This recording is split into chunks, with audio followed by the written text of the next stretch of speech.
Hey everybody, so continuing with medical, what do you do with compressed gauze?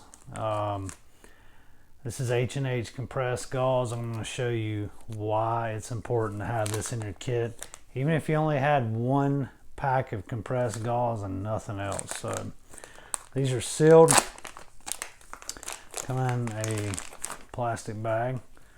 First of all, take this plastic bag, use it for a chest seal. Tape it up, tear it in half. Use one for entrance, one for exit. So you got that.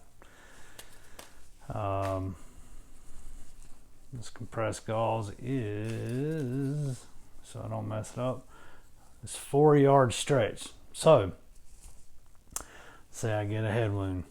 Could wrap my head kind of like a mummy. I get a puncture wound, God forbid it's a gunshot wound, but or a stab wound. I can pack the gauze into the wound and then take and wrap that wound shut. I can use this, say I have a cut that's not too deep, take and wrap the gauze around the wound, secure it, put pressure on it. I can use it as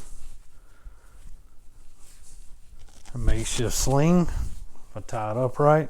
So I got a sling with it.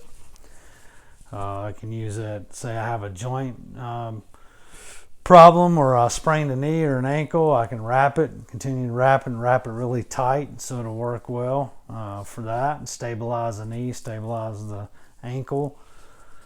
Again, we've got a lot of this. It's over 4 yards stretched. So I got an eye injury. Can put it over my eye and wrap it to protect the eye. Let's say I had a puncture with a, say a pin sticking out or a nail or something. You don't want to take it out. I can wrap and stabilize that puncture wound with this, tighten it up.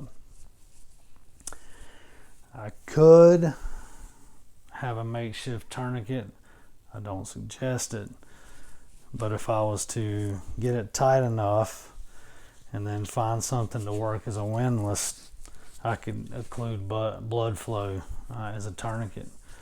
So yeah, there's a lot of useful applications for compressed gauze. Takes up very little room in your kit. They're a couple dollars a pack, no more than 4 for brand new. And it's sterile, so you don't have to worry about any challenges. So yeah, just a quick tip, make sure you have compressed gauze in your kit, and you can also use it as fire starting material if you didn't use it as medical. So hope this has helped, and until next time, catch you later.